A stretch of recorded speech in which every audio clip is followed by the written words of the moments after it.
Thank you for tuning into Unapologetic Boxing. I'm your host, Amadis. Let's get into it.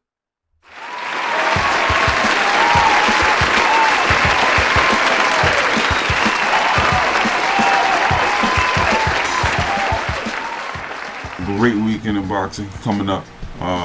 Shawn Porter kicking it off against Sebastian Formella. I'm going to be honest with you, I've never heard of Sebastian Formella before. I had to look up his box rec just to get an idea of who he's fought before. He's 22-0, 10 knockouts. He's never fought outside of Germany.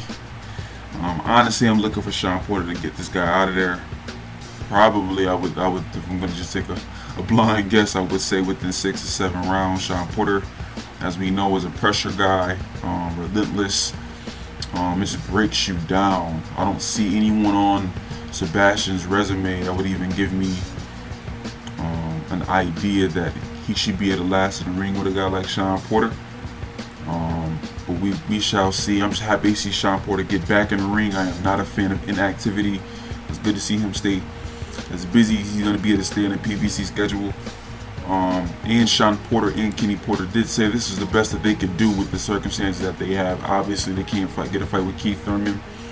He's playing games, trying to get Terrence Crawford to fight for $10 million. Shawn Porter can't get Danny Garcia or Earl Spence into the ring, obviously, as they're fighting each other. I don't think he wants to fight Ugas again, who I thought actually beat Shawn Porter before the Earl Spence fight. So at the moment, this is the best that Shawn Porter could do. I'm just looking forward to see him in the ring, see how he looks after the Earl Spence fight. And this fight will be for the WBC Eliminator,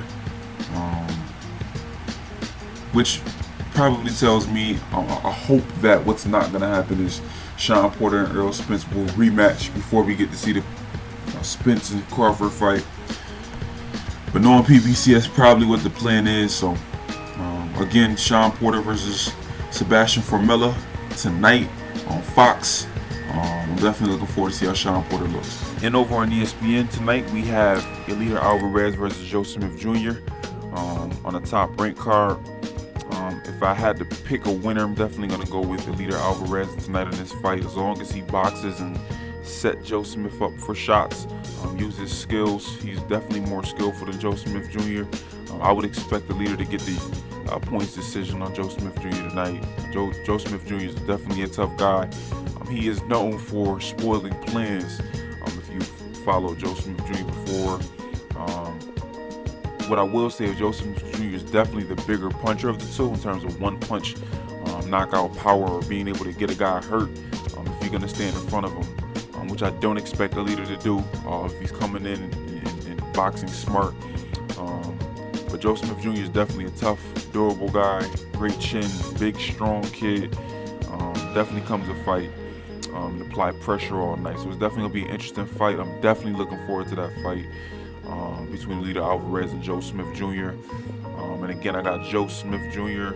losing by points to Eliter Alvarez. And again, that's on ESPN tonight. Definitely tune in. Take a look at that fight. And the fight that I'm looking for the most tonight is actually the Katie Taylor, Delphine Persoon 2 fight. That was a great fight the first time it took place. I actually had it a very, very, very close fight. I can definitely see if you had it going either way. If you prefer Katie's cleaner shots or you prefer the activity of Delphine Persoon. Personally, I had Delphine edging the fight, but I was happy with the decision. It was that close of a fight. It was more or less what you liked in that fight. What I do expect tonight for Katie is her boxing smarter, her using her feet, her showing why she's the superior boxer, right?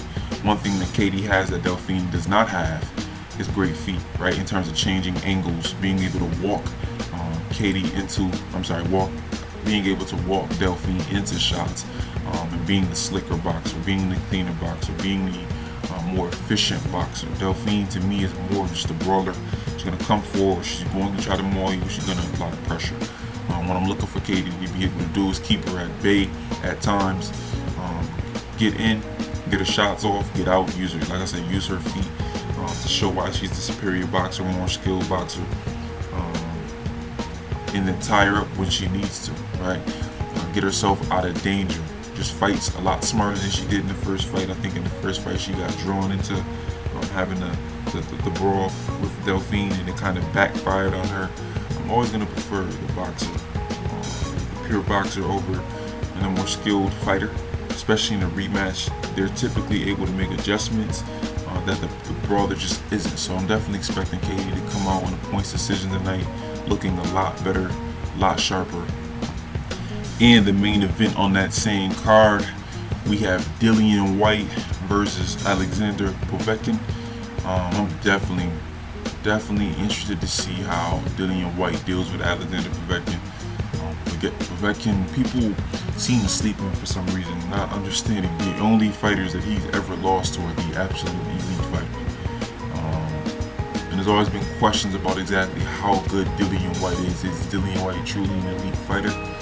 We're going to find out tonight. He definitely looks like he's in much better shape than his last fight. I remember him saying specifically in his last fight he was about 280 pounds, right? So that's not a great weight to be at for a guy like Dillian, who's a pressure guy, right? He's going to come forward. He's always looking to get the knockout and break you down. So that extra weight definitely didn't help him in his last fight, and it was reflective in his performance. I think that Dillian Whyte needs to work off his jab, but be careful working on his jab, be impatient. As we know, Povetkin has a great head movement, and that's kind of his bread and butter, is getting inside, slipping, and then countering with those shots. So if Dillian Whyte can control the distance, if Dillian Whyte can have an educated jab, he has a chance of winning for sure. I'm not sure this is a foregone conclusion that Dillian Whyte's going to win this fight. Povetkin's always dangerous. I think what his best bet is taking him to the late rounds, right? He's an older man. So make him feel like an older man in this fight, right? Keep constant pressure, but smart pressure, right? You're constantly keeping the stick in his face, let some shots rip to the body, and to take him to the deep waters, right? You treat him like an old man. So if Dillian Whyte can do those things and kind of negate Povetkin from getting in the inside and making things difficult, have a difficult night for Dillian, he has a chance of winning the fight. If not, I won't even call it an upset, but definitely this can go the other way, and Povetkin can be putting himself in a position to be fighting the winner whenever that fight happens, of Tyson Fury, Deontay Wilder. Now,